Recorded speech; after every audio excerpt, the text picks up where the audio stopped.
அனைவருக்கும் வணக்கம். நாங்கள் இன்றைக்கு தரம் 6ல கணிதத்தில 13வது பாட அழகான தசமங்கள்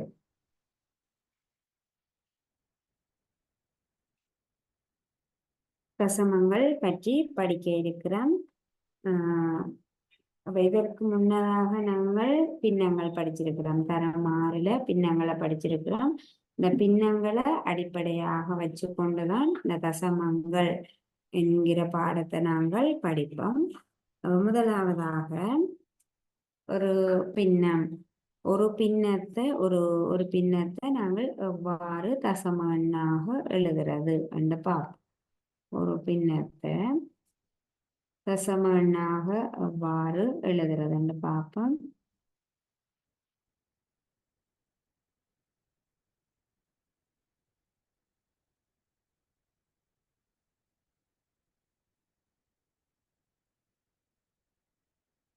நாங்கள் ஒரு முழு உருவு ஒன்று எடுத்திருக்கிறோம். இந்த முழு உருவை நாங்கள் 10 சமனான பகுதிகளாக பிரிச்சிருக்கிறோம். 1 2 3 4 5 6 7 8 9 10.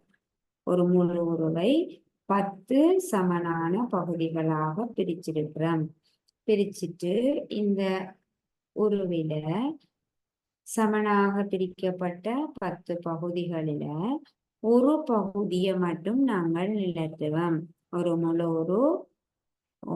முழு உருவை, ஒரு முழு எண் ஒன்றை அல்லது ஒரு முழு உருவை 10 சமனான பகுதிகளாக பிரிச்சு கொண்டு அதுல ஒன்றை நிலற்றும் பொழுது இந்த நிலற்றப்பட்ட பகுதியை பின்னமாக என்ன எழுதுவீங்கள்?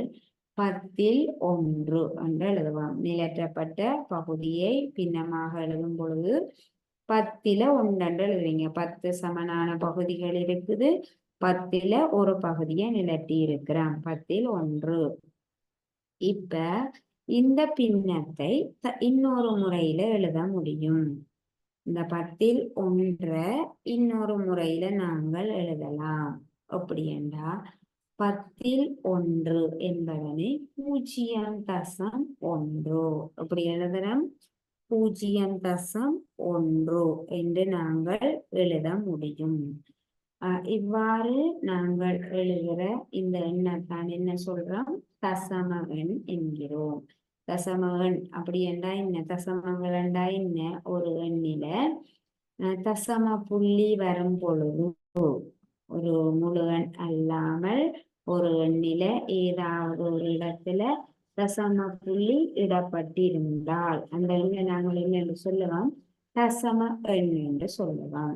அப்ப 0.1 என்பது தசம எண் ஆகும். இதை நாங்கள் என்ன வாசிக்கிறோம்? 0.1. முதலாவது 0 இருக்குது. அடுத்ததாவது ஒரு புள்ளி வச்சிருக்கு. இந்த புள்ளிக்கு தான் என்ன பெயர்? தசம புள்ளி. தசம புள்ளி எழுதும் போது நாங்கள் என்ன எழுதுவோம்? 0. அடுத்ததாக 1. ஒரு 0 இருக்குது. அதுக்கு அடுத்ததாக ஒரு தசம புள்ளி இருக்குது. அதுக்கு அடுத்ததாக 1 இருக்குது. இதை வாசிக்கிறது 0.1 என்று நாங்கள் வாசிப்போம். இதே போல நீங்கள் இன்னும் ஒரு பகுதியை நிலற்றுவீங்கள். இன்னும் ஒரு பகுதியை நிலற்றும் பொழுது இதனை பின்னமாக என்ன எழுதுவீங்க? இதனை பின்னமாக 10ல் 2 என்று எழுதுவீங்க. 10ல் 2. இந்த 10ல் 2 என்கிற பின்னத்தை தசம எண்ணாக நாங்கள் எவ்வாறு எழுத முடியும்? 0.2 என்று எழுத முடியும். 10ல் 3 இருந்தால் என்ன எழுதுவோம்? 0.3 என்று எழுதுவோம். இந்த பின்னங்களை இன்னொரு முறையில எழுதும் பொழுது நாங்கள் இந்த தசம புள்ளியை பயன்படுத்தி எழுத முடியும். இவ்வாறாக தசம புள்ளியுடனான எண்களைத்தான் நாங்கள் என்ன சொல்றோம்? தசம எண்கள் என்கிறோம். தசம புள்ளி வார மாதிரியான எண்கள். எவ்வளவு பெரிய எண்ணாக இருந்தாலும் அந்த எண்ணில ஏதாவது ஒரு இடத்துல தசம புள்ளி வந்திருந்தால் தசம் அடையாளம் இடப்பட்டிருந்தால் அந்த எண்ணை நாங்கள் என்னென்று சொல்லுவோம், தசம எண் என்று சொல்லுவோம். என்னென்று வாசிப்போம், 0.2 தசம புள்ளிக்கு அங்கால நாங்கள் வாசிக்கும் பொழுது அந்த இலக்கத்தை ஒன்று ஒன்றாகத்தான் வாசிக்க வேணும். எத்தனை இலக்கங்கள் இருந்தாலும் சரி. நீங்கள் அடுத்ததாக 2 இலக்கம் பாட மாதிரி நாங்கள் படிப்போம். தசம புள்ளிக்கு அடுத்ததாக ஒரு இலக்கம் வந்திருக்குது. தசம புள்ளிக்கு அங்கால என்றா தசம புள்ளிக்கு வலது பக்கமாக போக போக எண்களினுடைய பெருமானம் குறைந்து கொண்டே போகும். ஆகவேதான் நாங்கள் ஒரு இலக்கமா வாசிப்போம். உதாரணமாக ஒரு எண் இருக்குது 0.74. இதை நீங்கள் 0.74 என்று வாசிக்க கூடாது. 0.74 என்றுதான் வாசிப்போம். ஏனென்றால் தசம புள்ளிக்கு வலது பக்கமாக போக போக அந்த எண்ணினுடைய இடப்பெருமானம் குறைஞ்சு கொண்டே போகும். இதுதான் ஒன்றினிடமாக இருக்கும். அங்கே ஒன்றினிட இடப்பெருமானம் நாங்கள் படிச்சிருக்கிறோம். 126 இது ஒன்றினிடம், 2 100 1 6 ஒன்றினிடம், 2 10 1 100.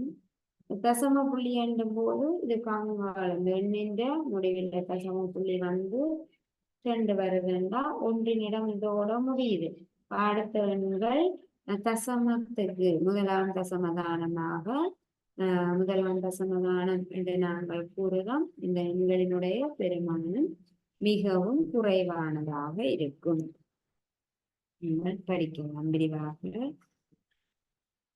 ஒரு தசம எண்ணினுடைய இடப்பெருமானத்தை நாங்கள் பார்ப்போம். ஒரு தசம எண் எழுதி அந்த எண்ணினுடைய இடப்பெருமானம் அப்படி இருக்குதுண்டு. உதாரணமாக 0.7 0.7க்குரிய பின்னம் என்ன? 10 10 இந்த பின்னத்திற்குரிய இந்த பின்னத்துக்கு சமனான தசம எண் 0.7. இப்போ 0.7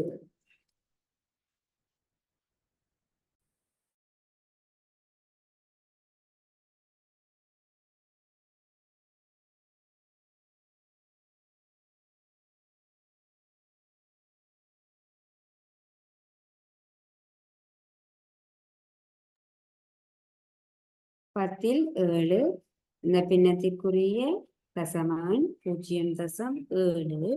இந்த 0.7 இடப்பெருமானங்களை நாங்கள் பார்க்க போறோம். ஒரு முழு 2 இருந்தால் இதனுடைய இடப்பெருமானம் எப்படி இருக்கும்? 2 ஒன்றினிடம்,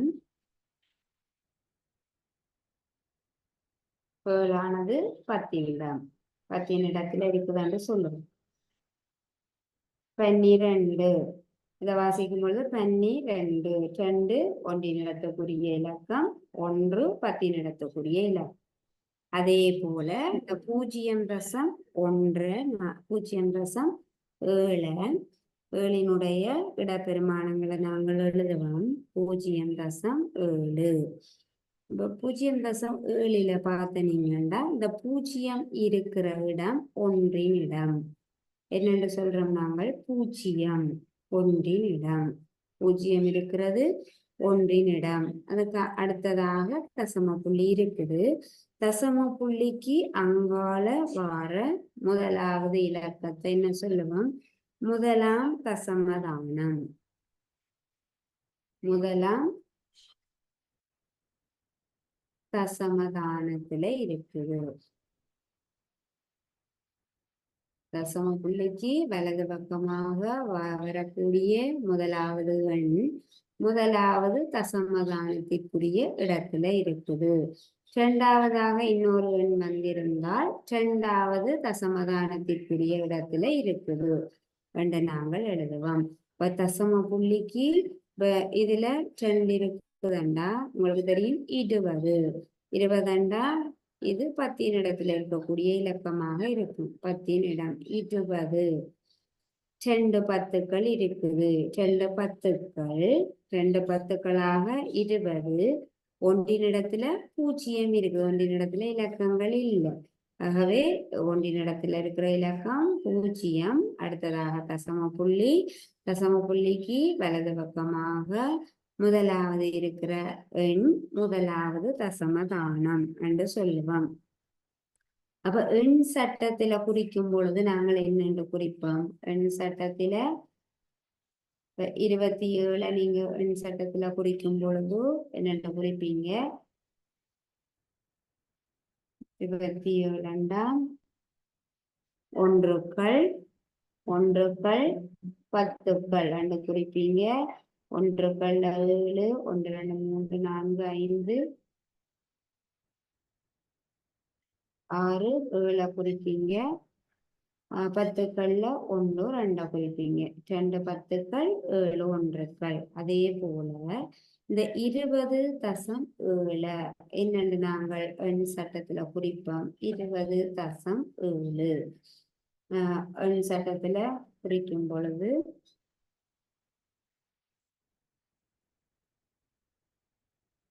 20.7 எண் சட்டத்துல குறிப்போம். 20 2 இலக்கங்கள் வந்திருக்குது தசம புள்ளிக்கு முன்னுக்கு. ஆகவே 2 இடங்கள் இருக்கும், ஒன்றினிடம் இருக்கும், 10 இருக்கும்.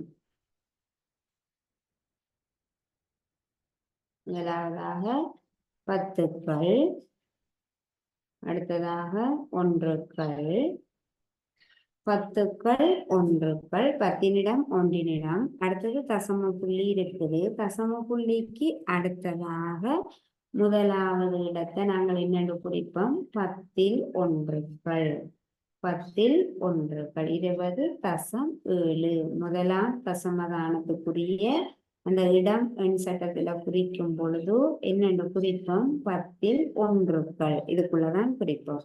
10 ஒன்றுக்கள்.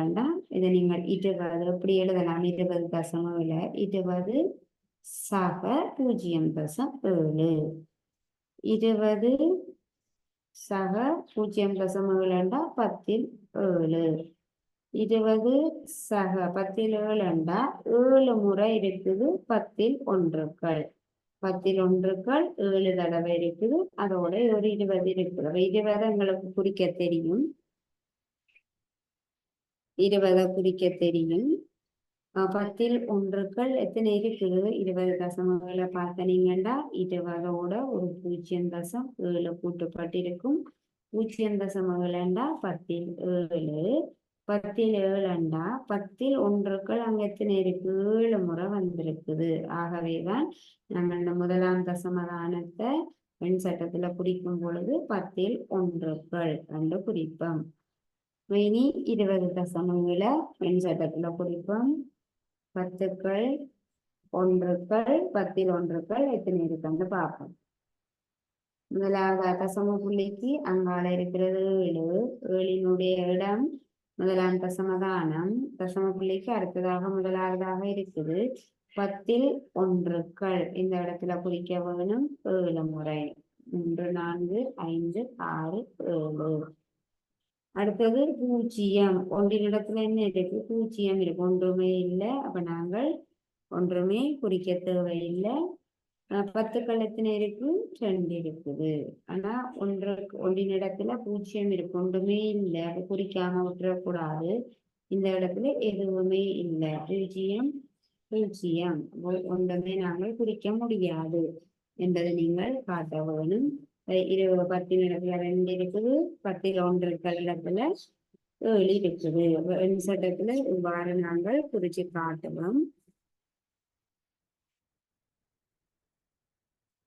ஆகவே ஒரு 42.3 ஒரு இந்த எண்ணை வாசிச்சு நீங்க இந்த எண்ணை நாங்கள் முழு எண் என்று சொல்ல மாட்டோம். இந்த எண்ணில ஒரு இடத்துல தசம புள்ளி வந்திருக்குது. ஆகவே இது ஒரு தசம எண். தசம எண். இந்த எண்ணை நாங்கள் என்னென்று வாசிப்போம்? 42.3 என்று வாசிப்போம். இந்த தசம புள்ளிக்கு அடுத்ததாக வார முதலாவது இலக்கத்துக்கு என்ன பெயர் சொல்லுவோம்? முதலாம் தசமதானம். முதலாம் தசமதானம். இதை நாங்கள் 42 என்று சொல்லுவோம். 4 10கள் இருக்குது, 2 ஒன்றுகள் இருக்குது.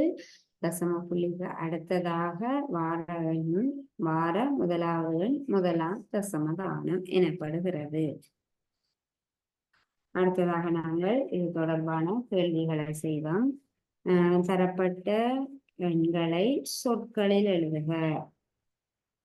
சொற்கள் தசம எண்கள் தரப்படும் பொழுது அவற்றை சொற்களில் எழுதுக. சொற்களில எவ்வாறு எழுதுறது என்று பார்ப்போம்.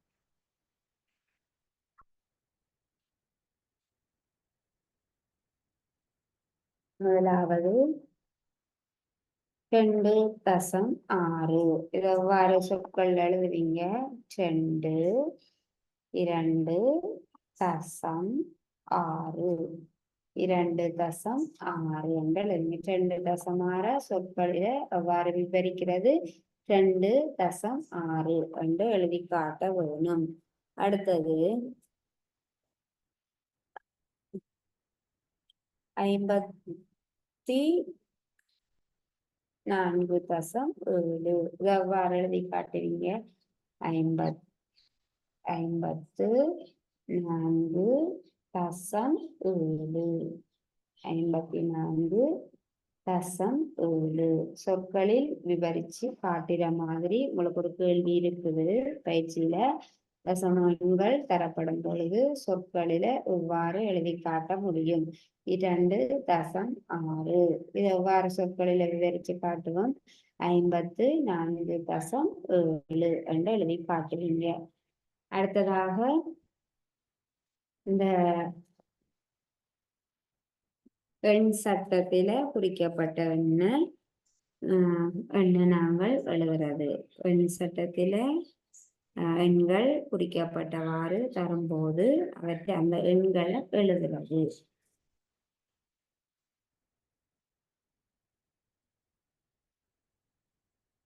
கேள்வி. எண் சட்டத்தில ஒன்றுக்கள் இருக்குது. அடுத்ததாக 10ல் ஒன்றுக்கள் 10ல் ஒன்றுக்கள் 2 இடங்களும் காட்டப்பட்டிருக்குது. 2 இடப்பெருமானம் காட்டப்பட்டிருக்குது. 10ல் ஒன்றுக்கள்ல 4 இருக்குது, ஒன்றுக்கள்ல 3 இருக்குது. ஒன்றுக்கள் 10ல் ஒன்றுக்கள் எண் சட்டத்துல குறிக்கிறது. இந்த தசம எண்களுக்கு நாங்கள் இதுவரை படிச்சதில்லை. அவ தசம எண்கள் வந்திருக்கு என்றதை நாங்கள் என்னென்ற அடையாளம் காணுவோம். 10ல் 1 வந்திருக்கும். 10ல் 1. இனி போக போக படிப்பீங்க. 100ல் 1, 1000ல் 1 அப்படி படிப்பீங்க. ஒன்றுக்கள் 10ல் ஒன்றுக்கள் வந்திருக்குது. இதுவரை நாங்கள் படிச்சது ஒன்றுக்கள், 10கள், 100கள், 1000. இப்படி இடப்பக்கமாக போக போக ஒன்றுக்கள், அங்கால 10கள், அடுத்தது 100கள், அடுத்தது 1000கள். இடப்பக்கமாக போக போக இங்க கூடிக்கொண்டே போகும். ஒரு இலக்கம் இருக்கு 2346.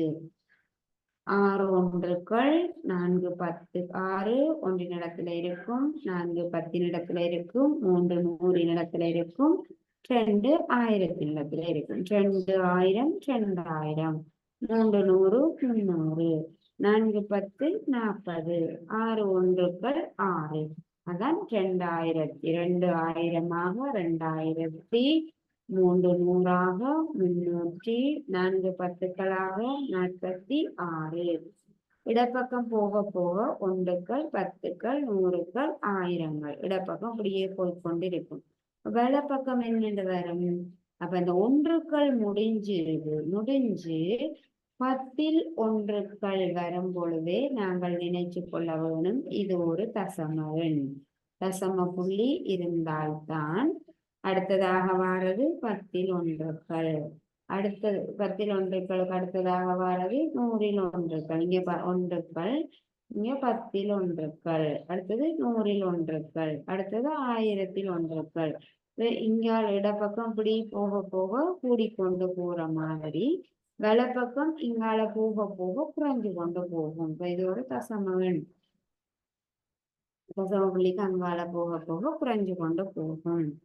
அப்ப இந்த தசம எண்ணை இந்த தசம எண் இது ஒரு தசம எண் தான் இந்த எண் சட்டத்தினால் குறிக்கப்பட்டிருக்குது என்பது எங்களுக்கு விளங்கிட்டு ஏனென்றா 10ல் ஒன்றுகள் வந்திருக்குது. அப்ப இந்த எண் சட்டத்துல இருக்க வகை குறிக்கக்கூடிய எண்களை நாங்கள் என்ன எழுதுவோம்? ஒன்றுகள் இடத்துல 3 இருக்குது. ஆகவே 3 ஒன்றுகள் இடத்துல 3 இருக்குது. 3 ஒன்றுகள் என்றால் என்ன வரும்? 3 ஒன்றுகள் 3 ஒன்றுகள் ஒன்றுகள் 3 என்றால் 3 3. அடுத்தது பாருங்க 10ல் 1 10ல் 1 என்றால் என்னது? முதலாம் தசமதானம். ஆகவே முதலாம் தசமதானம் எப்ப வரும்? தசம புள்ளிக்கு அடுத்ததாக வாரதுதான் முதலாம் தசமதானம். இப்ப தசம புள்ளிக்கு அடுத்ததாக முதலாவது தசமதானத்துல என்ன வந்திருக்கு? எத்தனை எண்கள் வந்திருக்குது? 1 2 3 4. ஆகவே 3.4. இந்த எண் சட்டத்தினால் வகை குறிக்கப்படக்கூடிய எண் என்னது? 3.4. ஒன்றுக்கள் இடத்துல 3 இருக்குது. ஒன்றுக்கள் 3 3. 10ல் ஒன்றுக்கள் வாரபடியா இது முதலாம் தசமதானத்திற்குரிய இலக்கம். ஆகவே முதலாம் தசமதானம் எப்ப வரும்? தசம புள்ளிக்கு அடுத்ததாக முதலாவதாக வார எண் முதலாம் தசமதானம். அப்ப இந்த எண் சட்டத்தினால் குறிக்கப்பட்ட எண் என்னது? 3.4. இனி அப்ப ஒரு எண்ணை தந்தாலும் அந்த எண்ணுங்களுக்கு குறிக்க தெரிய வேணும். எண் சட்டம் தந்துட்டு எண்ணை கேட்கலாம். அடுத்ததாக எண்ணை தந்துட்டு எண் சட்டத்தினால் குறிக்க சொல்லி கேட்கலாம். பின்வரும் எண்ணை எண் சட்டத்தில் குறித்து காட்டுக. அடுத்ததாக தரப்பட்ட எண்ணை எண் சட்டத்தில் குறித்து காட்டுக. தரப்பட்ட எண்ணை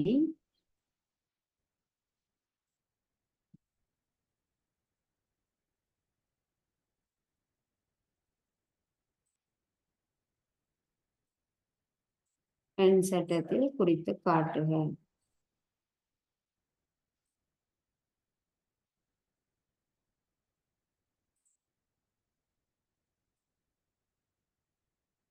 இருபத்தி ஐந்து தசம் மூன்று 25.3.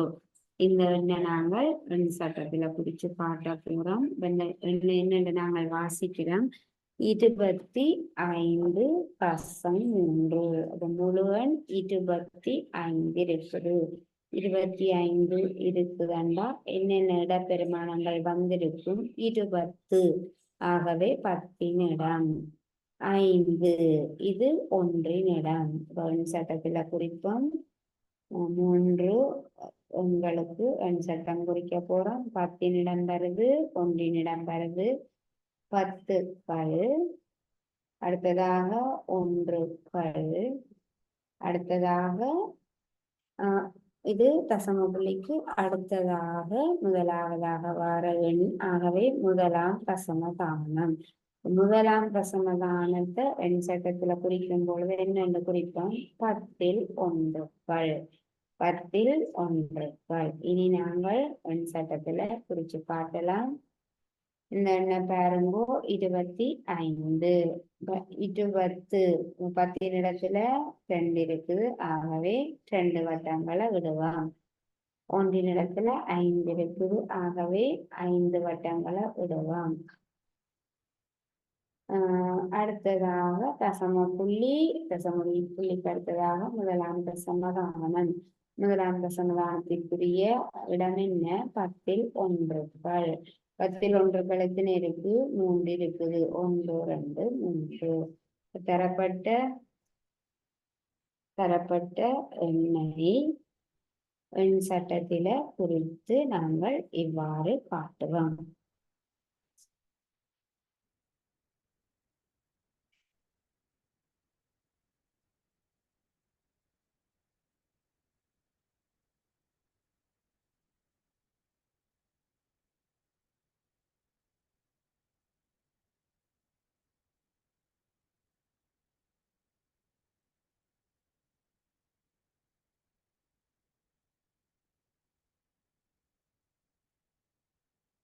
இதே போல ஒரு பின்னத்தை நாங்கள் 10 சமனான பிரிவுகளாக ஒரு உருவை 10 கூறுகளாக பிரித்து ஒன்றை நிலற்றும் பொழுது பின்னமாக 10ல் ஒன்றென்று எழுதுவோம். 10ல் ஒன்றை தசமமாக 0.1 என எழுதுவோம். அதே போல ஒரு பின்னத்தை 100 சமனான கூறுகளாக பிரித்து ஒரு பின்னத்தை அல்ல, ஒரு முழு எண்ணை ஒன்றை 100 சமனான கூறுகளாக பிரித்து அதில ஒன்றை நிலற்றும் பொழுது 100ல் 1 என பின்னமாக எழுதுவோம்.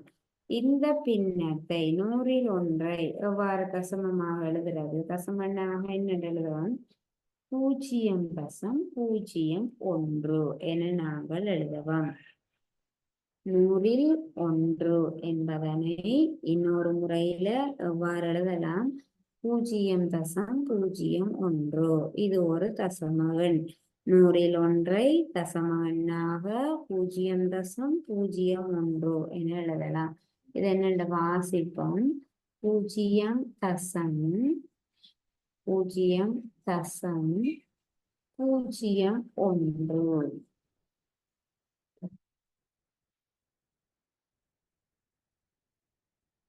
0.01 என்று வாசிப்போம். அதே போல 100ல் 100ஆக பிரிச்சு ஒரு எண்ணை, ஒரு முழு எண்ணை அல்லது ஒரு உருவை 100 சமனான பகுதிகளாக பிரிச்சு அதுல 4ஐ நிலற்றும் பொழுது அதனை தசம எண்ணாக நாங்கள் என்ன எழுதலாம்? 0.04. 0.04 இதை வாசிக்கிறது எழுதுறது 0.04 என்று எழுதுவோம். அப்ப 10ல் 1 பகுதி எண் 10 வார மாதிரியான பின்னத்திற்குரிய தசம எண் இது. பகுதி எண் 100 வார மாதிரியான பின்னத்திற்குரிய தசம எண் 0.01. இதே போல நாங்கள் பகுதி எண் 100 வார மாதிரியான பின்னங்களை தசம எண்ணாக என்னென்று எழுதுறதுன்னு பார்ப்போம்.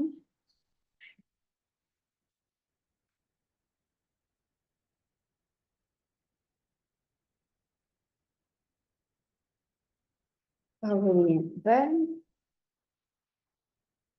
100ல் 37 இருக்குது. 100ல் 37 இது ஒரு பின்னம். இந்த பின்னம் எவ்வாறு உருவாகி இருக்கும்? ஒரு முழு உருவை, ஒரு முழு எண்ணை 100 சமனான பகுதிகளாக பிரிக்கும். ஒரு முழு உருவை 100 சமனான பகுதிகளாக பிரித்து 37 பகுதிகளை நிலற்றும் பொழுது இவ்வாறான ஒரு பின்னம் கிடைக்கும். 100ல் 37. இந்த பின்னத்தை என்னென்று தசம எண்ணாக எழுதலாம். இப்ப நாங்கள் 100ல் 37 பிரிச்சு என்னென்று எழுதலாம்? 30ம் 7ம் பார மாதிரி பிரிக்கலாம். 37 100ல் 30 சக 100ல் 7 என்று எழுத முடியும். பின்னங்கள் படிச்சிருக்கிறோம். பின்னங்களினுடைய கூட்டல் படிச்சிருக்கிறோம். இந்த 2 பின்னங்களையும் கூட்டும் பொழுது என்ன கிடைக்கும்? 100ல் 30ஐயும் 100ல் 7ஐயும் கூட்டும் பொழுது 100ல் 37 கிடைக்கும். பகுதி எண் சமனான பின்னங்களை கூட்டும் போது அவற்றில வார விடையாக இந்த 2 பின்னங்களையும் இருக்கக்கூடிய பகுதி எண் விடையாக எழுதப்படும். தொகுதி எண்களை மட்டும் கூட்டுவோம். 30ஐயும் 7ஐயும் கூட்டுவீங்கன்னா 37. இந்த பின்னத்தை இவ்வாறு விரித்து எழுத முடியும். இனி இதற்குரிய தசம எண்ணை நாங்கள் கண்டுபிடிக்கிறோம். ஆகவே 100ல் 30 சைவரையும் நாங்கள் வெட்டலாம். வெட்டினோம்னா என்ன இருக்கும்? 10ல் 3. இங்கே என்ன இருக்கும்? 100ல் 7. 10ல் 3 இந்த பின்னத்திற்குரிய தசம எண் என்ன? 0.1. 100ல் 7 இந்த பின்னத்திற்குரிய தசம எண் என்ன? 0.07. அப்ப 0.03ஐயும் 0.07ஐயும் கூட்டும் பொழுது என்ன நடக்கும்? 0.3 0.07 ரெண்டையும் கூட்டினோம்னா 7 3 0 0.37 கிடைக்குது. ஆகவே இந்த பின்னத்திற்குரிய தசமம் 0.37. இந்த தசம எண்ணை நாங்கள் இலகுவாக எழுத முடியும். 100 மேல 45 இப்படி இருந்ததுண்டா ஒவ்வொரு முறையும் நாங்கள் இவ்வாறு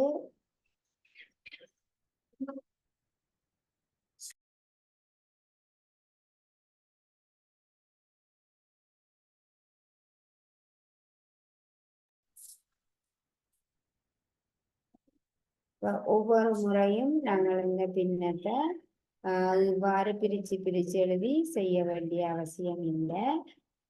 இப்படி 100 வார மாதிரியான பின்னங்களை தசம எண்ணாக மாற்றும் பொழுது என்ன செய்ய வேணுமெண்டா, கீழே பாருங்க 100 2 பூஜ்ஜியங்கள் இருக்குது.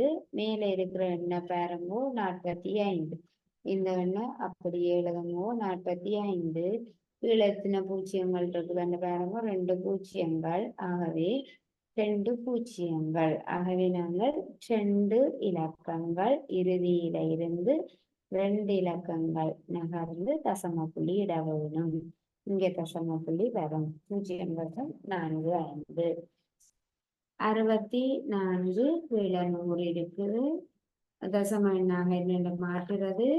மேல இருக்கிற எண்ணெய் அப்படியே எழுதும் 64. கீழே எத்தனை பூஜ்ஜியங்கள் இருக்குதுன்னு பார்ப்போம். 2 பூஜ்ஜியங்கள் இருக்குது. ஆகவே நாங்கள் இந்த எண்ணின் இறுதியில இருந்து 2 இலக்கங்கள் 2 பூஜ்ஜியங்கள் வந்தா 2 இலக்கங்கள் நகர்ந்து தசம புள்ளி இட வேணும். ஒரு பூஜ்ஜியம் இருந்தா ஒரு இலக்கம் நகர்ந்து தசம புள்ளி இட வேணும். அப்ப இறுதியில இருந்து 1 2 இலக்கங்கள் நகர்ந்து தசம புள்ளி இடுவோம். 0.64. இலகுவாக நாங்கள் இவ்வாறு எழுதுவோம். 100ல் 98 என்னென்று 0.98. 2 இலக்கங்கள் நகர்ந்து தசம புள்ளி எழுதும். தசம புள்ளி வேற முன்னுக்கு இலக்கங்கள் எதுவுமே இல்லை. ஆகவே நாங்கள் 0 போடுவோம். 0.98 2 தசம எண்ணாக நாங்கள் எழுத முடியும். இப்ப இவ்வாறு இந்த தசம எண்களை கவனிக்கும் பொழுது 0.45 0.64 இந்த தசம எண்களை பாருங்கோ. தசம புள்ளி இருக்குது. தசம புள்ளிக்கு அடுத்ததாக ஒரு இலக்கம் வந்திருக்குது. தசம புள்ளிக்கு அடுத்ததாக முதலாவதாக வார இலக்கத்தை நாங்கள் என்னென்று சொல்லுவோம்? முதலாம் தசமதானம் என்று சொல்லுவோம். முதலாம் தசமதான இலக்கம், முதலாம் தசமதானம்.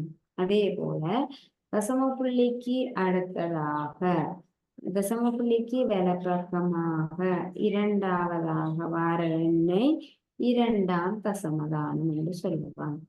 இரண்டாம் தசமதானம். முதலாவதாக வாரது முதலாம் தசமதானம். இரண்டாவதாக வாரது இரண்டாம் தசமதானம் எனப்பட்டது.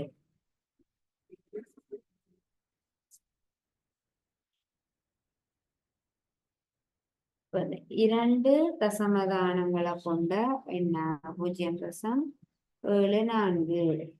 2 தசமதானங்கள் இருக்குது. முதலாம் தசமதானம் 7, இரண்டாம் தசமதானம் 4.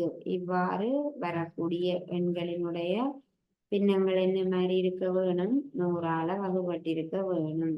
மேல 74 இருக்க வேணும். 2 தசமதானங்களை உடைய எண் 100ஆல வகுபட்டிருக்கும். ஒரு தசமதானத்தை உடைய எண் 10ஆல வகுபட்டிருக்கும். 10ஆல ஒரு பின்னத்தினுடைய பகுதி எண் 10ஆக இருந்தால் எங்களுக்கு முதலாம் தசமதானம் மட்டும் கிடைக்கும். முதலாம் தசமதானம் வரை எழுதலாம். ஒரு பின்னத்தினுடைய பகுதி எண் 100ஆக இருந்தால் 2 தசமதானங்கள் வரை எழுதலாம். ஒரு பூஜ்ஜியம் இருந்தால் ஒரு இலக்கம் தள்ளி தசம புள்ளி இடப்பட்டிருக்கும். 2 பூஜ்ஜியங்கள் இருந்தால் 2 இலக்கம் தள்ளி தசம புள்ளி இடப்பட்டிருக்கும். இதை நாங்கள் தெரிஞ்சு கொள்ளலாம். ஆகவே கேள்வி பார்ப்போம். தரப்பட்டுள்ள ஒவ்வொரு எண்ணையும் தசம எண்ணாக எழுதுக. கீழே தரப்பட்டுள்ளவற்றை தசம எண்ணாக எழுதுக. பின்னம் தரப்பட்டிருக்குது, அவற்றை நாங்கள் தசம எண்ணாக எழுத போகிறோம். தசம எண்ணாக எழுதுக. முதலாவது 10 10 9. 10 9 என்றால் என்னென்ன தசம எண்ணாக எழுதுவோம்? 0.9. ஒரு 0 இருக்குது. ஆகவே மேலே இருக்கிற இலக்கத்தின் இறுதியிலிருந்து ஒரு தானம் தள்ளி தசம புள்ளி இடப்பட்டிருக்கும். அல்லது 10 1 சமன் 0.1 என்றால் 10 9 0.9 இருக்கும். 10 1 0.1 என எழுதுவோம். 10 9 0.9 என்று எழுத வேண்டும். அடுத்தது இரண்டாவது 100 7. 100 7 என்றால் நாங்கள் 100 1 என்னென்று பின்னமாக எழுதுவோம்? 0. 100 1 என்னென்று தசமமாக எழுதுவோம்? 0.01. ஆகவே 100 7 எப்படி தசமமாக எழுதுறது?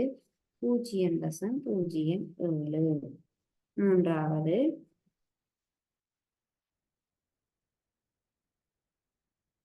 100 36 என்னென்று தசம எண்ணாக எழுதணும்? 0.36. பாருங்க, இங்க 10 இருக்கு, மேலே இருக்க இலக்கம் இங்க 10, இங்க 100, இங்க 100. இங்க 10 இருக்கு, மேலே இருக்கிற இலக்கத்தை அப்படியே எழுதுறோம். 10ல ஒரு 0. ஆகவே இந்த எண்ணின் இறுதியிலிருந்து ஒரு தானம் தள்ளி தசம புள்ளி இடுகிறோம். ஒரு 0. ஆகவே இந்த எண்ணின் இறுதியிலிருந்து ஒரு தானம், ஒரு இலக்கம் தள்ளி தசம புள்ளி இட வேணும். 7 × 100. 100 7. 2 பூஜ்ஜியங்கள். ஆகவே தசம புள்ளிக்கு அடுத்ததாக எத்தனை இலக்கங்கள் வர வேணும்? 2 இலக்கங்கள் வர வேணும். அப்போ 7 எழுதுறோம். 7 இறுதியில இருந்து 2 தானங்கள், 2 இலக்கங்கள் நகர்ந்து தசம புள்ளியிட வேணும். 7 ஒரு 7 2 பூஜ்ஜியம் வந்திருக்குது. அப்ப தசம புள்ளிக்கு வலது பக்கமாக 2 இலக்கங்கள் வர வேணும்.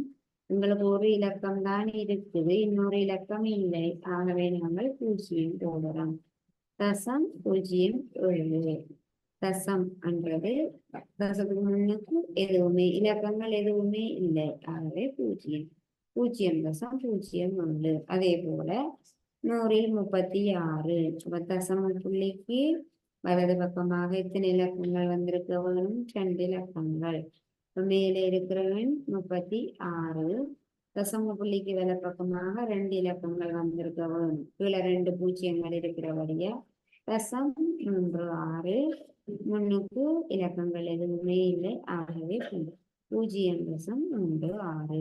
இவ்வாறு இதை வச்சுக்கொண்டும் நீங்கள் தசம எண்ணாக எழுதலாம், அல்லது இதை ஞாபகத்துல வச்சுக்கொண்டும் தசம எண்ணாக எழுதலாம். ஒரு 0 இருந்தால் தசம புள்ளிக்கு வலது பக்கமாக ஒரு இலக்கம் வர வேணும். அந்த இலக்கம் மேலே இருக்கிற இலக்கமாக இருக்கும்.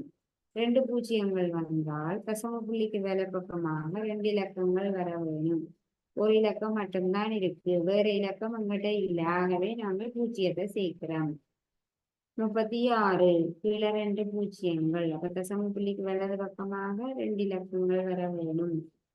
மேலே இருக்கிற 36 தசம புள்ளி இங்க இருந்தால்தான் வலது பக்கமாக 2 இலக்கங்கள் வரும். இதுக்கு ஏற்ற மாதிரியும் நாங்கள் அந்த எண்ணெய் பின்னத்தை தசம எண்ணாக எழுத முடியும்.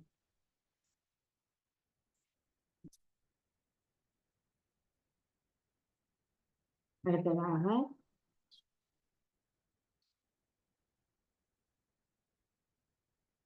இந்த தசம எண்களை ஒப்பிடுறது. தசமங்களை ஒப்பிடல். தசம எண்களை ஒப்பிட போறோம். நாங்கள் ஏற்கனவே பின்னங்களை ஒப்பிட்ட நாங்கள் ஒப்பிடுறதுண்டா ரெண்டு பின்னங்கள் இருக்கும்போது இந்த பின்னம் பெரிய பின்னமாக இருக்கும், இந்த பின்னம் சிறிய பின்னமாக இருக்கும் என்று பார்த்த நாங்கள் தசம எண்கள் 10, 100, 1000, 10, 100 வார மாதிரியான பின்னங்களைத்தான் நாங்கள் இப்ப தசம எண்களாக மாற்றி இருக்கிறோம். ஆகவே இந்த பின்னங்களையே நாங்கள் ஒப்பிட்டு பார்ப்போம். 10, 100 வார மாதிரி. அப்ப முதலாவதாக 10ல் 1 எடுப்போம். 10ல் 1 நீங்கள் உருவில காட்ட வேணும் என்றால் என்னென்ன காட்டுவீங்க? முழு உருவ 10 சமனான பகுதிகளாக பிரிப்பீங்க. 5, 6, 7, 8, 9, 10. ஒரு முழு உருவ 10 சமனான பகுதிகளாக பிரிச்சு 1 நிலத்தினீங்கன்னா 10ல் 1. அதே போல 10ல் 4 பார்ப்போம். 10ல் 4 உருவின் மூலம் காட்ட வேண்டும் என்றால் உருவ 10 சமனான பகுதிகளாக பிரிச்சு 3, 4, 5, 6, 7, 8, 9, 10. முழு உருவை 10 சமனான பகுதிகளாக பிரிச்சு 4 பகுதியை நிலத்தி காட்டுவோம். 1, 2, 3, 4. அப்ப இந்த முதலாவதாக இந்த 2 பின்னங்களையும் ஒப்பிடுவோம். 10ல் 1, 10ல் 4. 10ல் 1 பெரியதாக இருக்குமா, 10ல் 4 பெரியதாக இருக்குமா? என்னென்ன பெரியது சிறியது என்று கண்டுபிடிப்போம். நிலற்றப்பட்ட பகுதியின் அளவு எங்க பெரியதா, எங்க அதிக அளவான பகுதி நிலற்றப்பட்டிருக்குதோ அந்த பின்னம் பெரிய பின்னமாக இருக்கும். ஆகவே நிலற்றப்பட்ட பகுதியினுடைய நிறந்தீட்டப்பட்ட பகுதியினுடைய அளவை பார்க்கும் பொழுது 10ல் 4 இந்த பின்னம் பெரிய பின்னம். 10ல் 4 பெரிய பின்னம். 10ல் 1 சிறிய பின்னம். 10ல் 4 விட 10ல் 1 சிறிய பின்னம். 10ல் 1 விட 10ல் 4 பெரியதாக இருக்கும். இப்படித்தான் நாங்கள் பின்னங்களை ஒப்பிட்ட நாங்கள் ஒரு பின்னத்தை இன்னொரு பின்னத்தோட ஒப்பிட்டு பார்க்கிறோம். இந்த பின்னம் பெரிய பின்னம், இந்த பின்னம் சிறிய பின்னம். 10ல் 1 சிறியதாக இருக்கும். சிறிய பக்கம் ஒடுங்கின பக்கம் 10ல் 1க்கு நேர ஒடுங்கின பக்கம் இருக்குது. 10ல் 4 பெரியதாக இருக்கும். அகன்ற பக்கம் 10ல் 4க்கு நேரா இருக்குது. 10ல் 1 விட 10ல் 4 பெரியது. நிலற்றப்பட்ட பகுதியினுடைய அளவை வச்சு கொண்டு 10ல் 4 என்கிற பின்னமானது பெரிய பின்னமாக இருக்கும். கண்ட முடிவுக்கு நாங்கள் வரலாம். இனி இந்த 10ல் 1க்குரிய தசம எண் என்ன? 0.1. இதற்குரிய தசம எண் 0.1. 10ல் 4க்குரிய தசம எண் என்ன? 0.4. ஆகவே இந்த பின்னங்களை 2 பின்னங்களை ஒப்பிடுவதன் மூலமாக அதற்குரிய தசம எண்களை நாங்கள் ஒப்பிட்டு பார்க்க முடியும். 10ல் 1 சிறிய பின்னம் 10ல் 4 விட.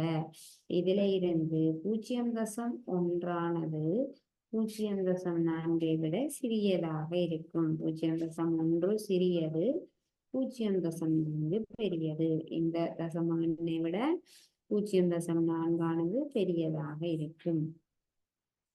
அப்ப இவ்வாறு இப்படியான 2 முதலாம் தசமதானங்களை கொண்ட இந்த 2 தசம எண்களையும் ஒப்பிடும் பொழுது 0.3 0.4 ரெண்டையும் ஒப்பிட்டு பார்க்கிறேன். எங்களுக்கு என்ன விளங்குது? முதலாம் தசமதானத்துல பாருங்க, இங்க 1 இருக்கு, இங்க 4 இருக்கு. இதுல 1, இதுல 4. முன்னுக்கு 0, முன்னுக்கு 2லையும் 0 முளையன் 0 இருக்கும் பொழுது இங்க 1 இருக்கு, இங்க 4 இருக்கு.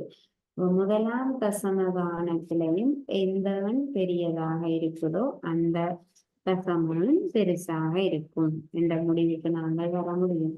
இந்த 2 தசம எண்களையும் ஒப்பிடும் பொழுது இங்கே 0, இங்கே 0. இங்க 2ம் சமனா, முழுவன் 2ம் சமனாக இருக்குது. முதலாம் தசமதானத்தை பார்க்கிறோம். தசம புள்ளிக்கு வலது பக்கமாக பார்க்கிறோம். இங்கேயும் ஒரு இலக்கம், இங்கேயும் ஒரு இலக்கம். இந்த 2 எண்களையும் ஒப்பிட்டு நாங்கள் முடிவுக்கு வர முடியும். 1 விட 4 பெரியது. ஆகவே 0.1 விட 0.4 பெரியதாக இருக்கும். இந்த முடிவுக்கு நாங்கள் வரலாம். ஆகவே பிள்ளைகள், நாங்கள் இதுவரை இந்த தசமங்கள் பாடத்தை படிச்சு நாங்கள் இதனுடைய தொடர்ச்சியை மீண்டும் நாங்கள் அடுத்த வகுப்புல பார்க்கலாம். தேங்க்யூ பிள்ளைகள்.